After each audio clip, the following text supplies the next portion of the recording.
오늘 하나님께서 우리에게 주신 말씀은 요한복음 7장 53절에서 8장 11절까지입니다.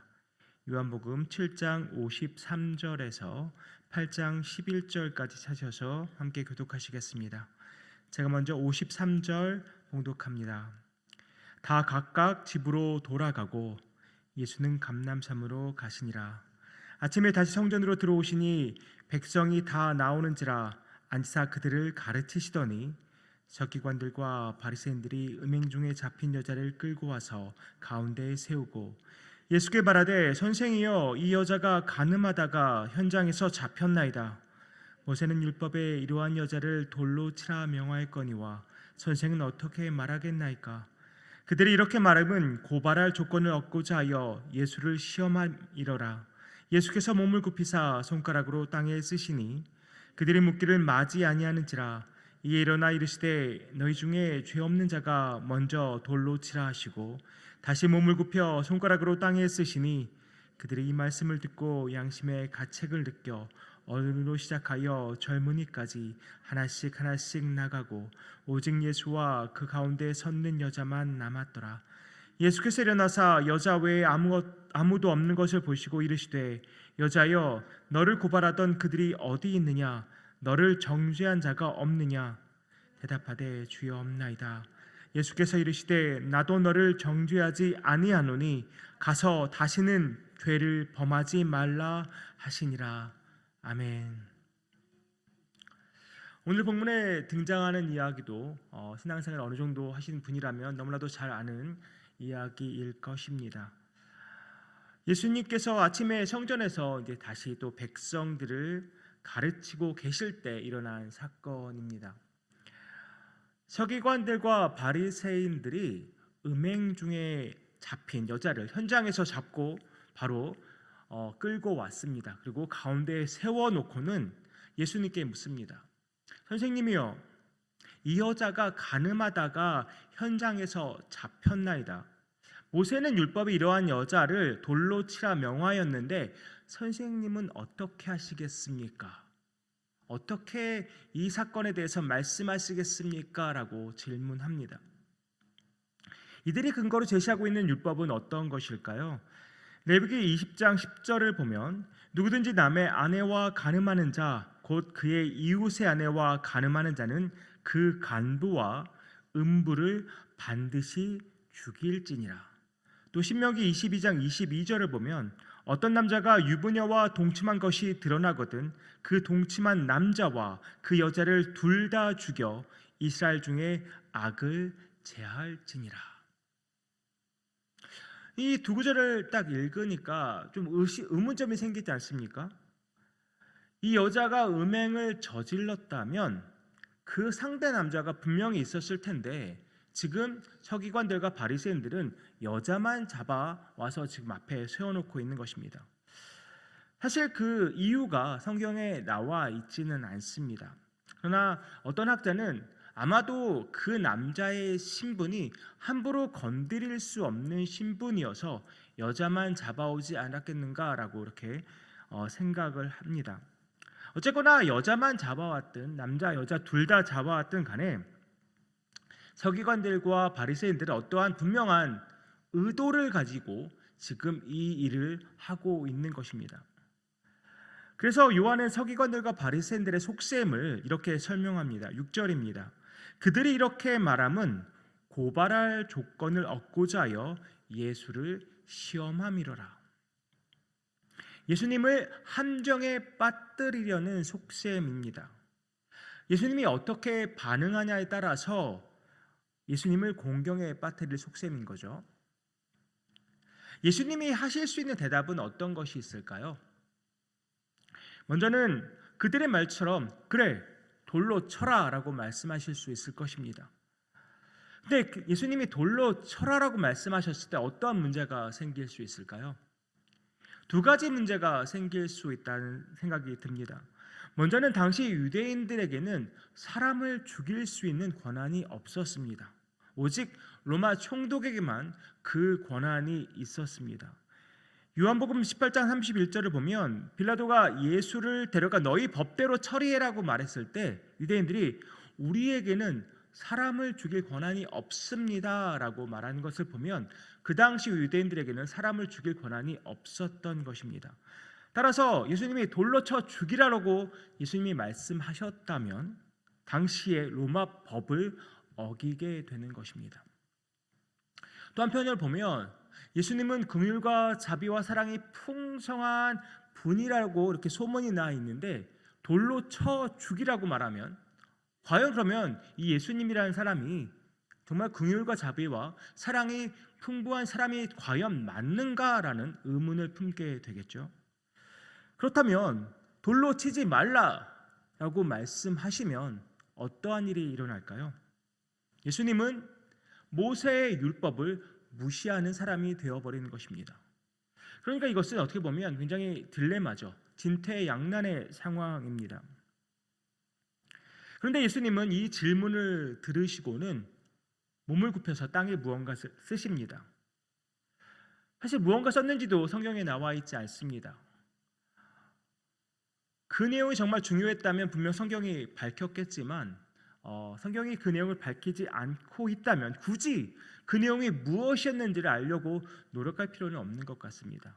어쨌거나 예수님이 땅에 무언가를 쓰니까 서기관들과 바리새인들이 묻기를 맞이하지 아니하였다라고 표현합니다.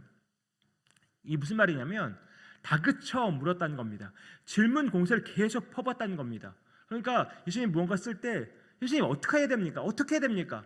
이 여자 어떻게 해야 됩니까? 라고 계속 질문 공세를 퍼부었던 거죠. 그때 예수님이 드디어 입을 여십니다. 7절 하반절입니다. 이에 일어나 이르시되 너희 중에 죄 없는 자가 먼저 돌로 치라.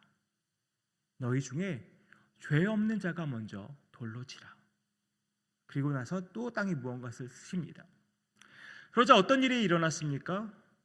9절을 보니까 그들이 이 말씀을 듣고 죄 없는 자가 먼저 돌로 치라는 그 말씀을 듣고 양심의 가책을 느껴 어른으로 시작하여 젊은이까지 하나씩 나가고 오직 예수와 그 가운데 섰는 여자만 남았더라.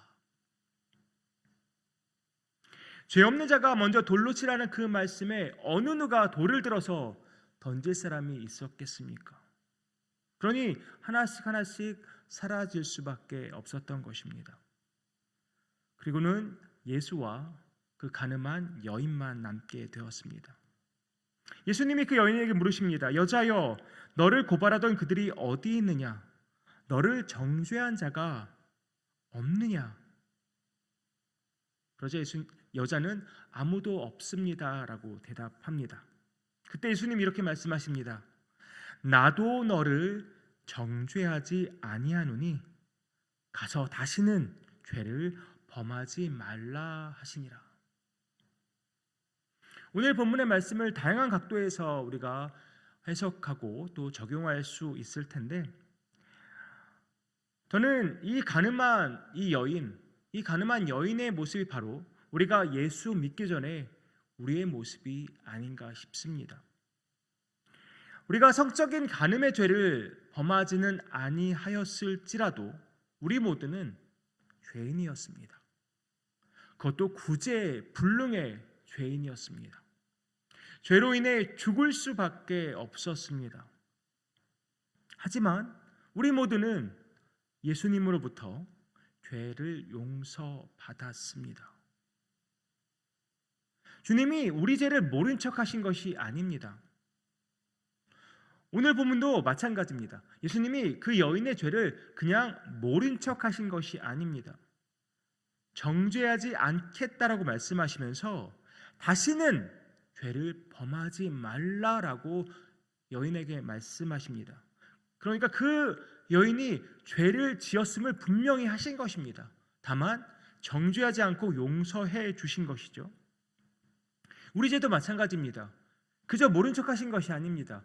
모른 척하실 거라면 예수님이 이 땅에 오실 필요도 없었습니다. 굳이 십자가에 달려 죽으실 필요도 없었습니다.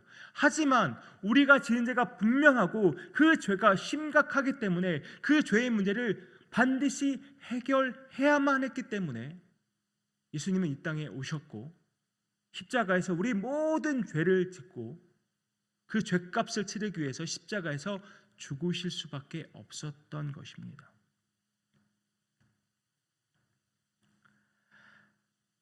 가늠한 여인을 잡아온 서기관들과 바리새인들도, 그리고 가늠한 여자도, 그리고 우리 한 사람 한 사람도 다 죄인입니다. 정죄받을 수밖에 없는 죄인입니다. 그러나 우리가 예수 그리스도로 인하여 더 이상 정죄받지 않게 되었습니다.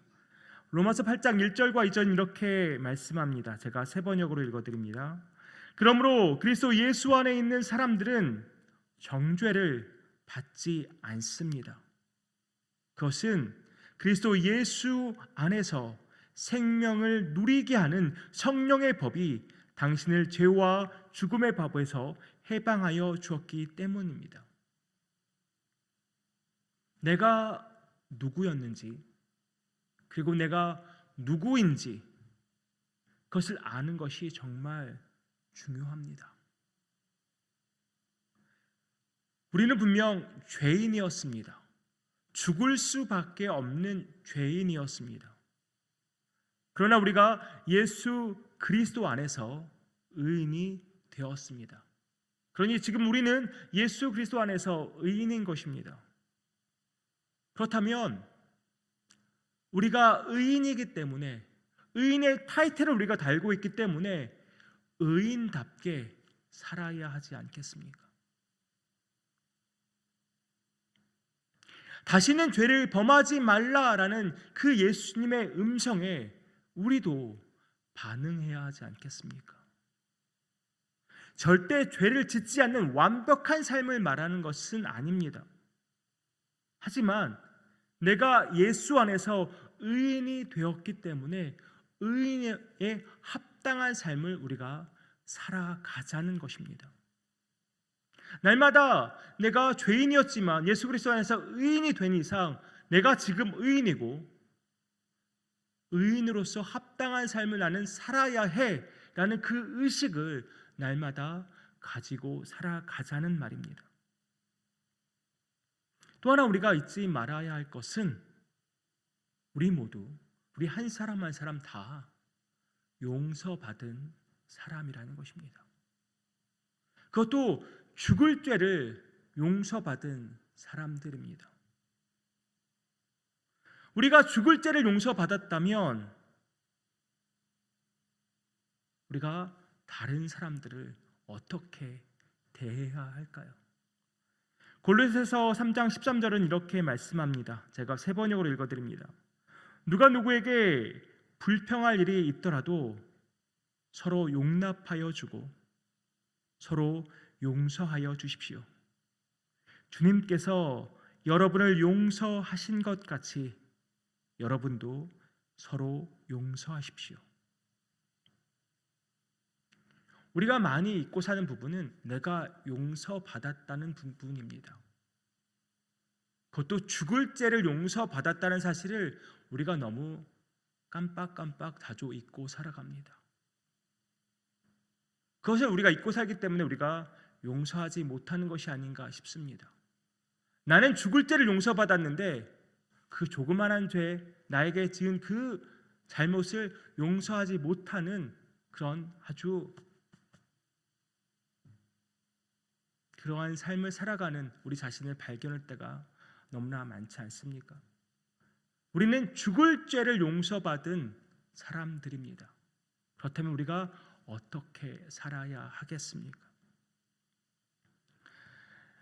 사랑하는 성도님들, 오늘 다시 한번 우리의 정체성을 확인하고 또 그것을 깨닫고 묵상하는 그런 날 되기를 간절히 소망합니다.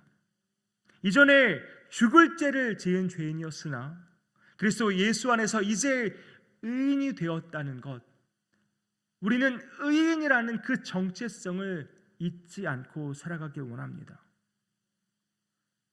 의인으로, 그것도 주 예수 그리스도 안에서 용서받은 자로 그의 합당한 삶을 살아가는 저와 여러분 되기를 간절히 소망합니다.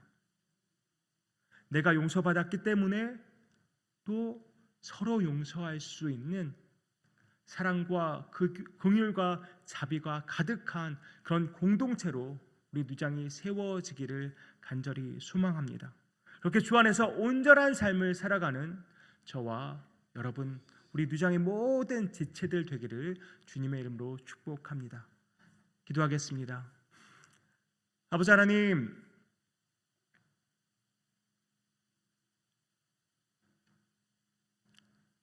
지금 가늠한 여인이 현장에 잡혀와 서 있습니다. 그것이 바로 우리의 모습이 아닙니까?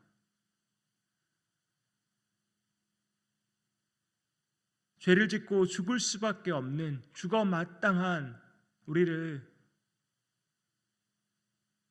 예수 그리스도께서 십자가에서 그 모든 물과 피를 흘리시며 우리 모든 죄를 사하여 주셨음을 우리가 다시 한번 깨닫고 감사와 찬양을 올려드립니다.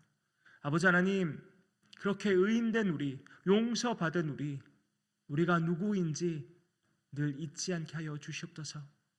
날마다 매일매일 삶을 살아가는 동안 내가 누구인지 잊지 않게 하시고 정말 의인의 합당한 삶을 살아가며 용서받은 자로서의 합당한 삶을 오늘도 살아갈 수 있도록 주님 함께하여 주시옵소서. 성령님, 우리 삶을 인도하여 주시옵소서.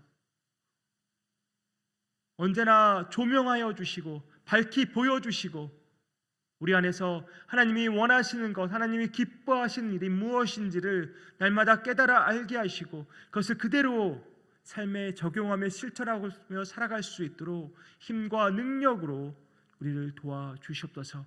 오늘 하루도 승리하기 원합니다. 주 안에서, 주 예수 그리스도 안에서 의인으로서의 합당한 삶 오늘도 살아가기 원합니다. 성령님 함께하여 주시옵소서. 이 모든 말씀 예수님의 이름으로 기도하옵나이다.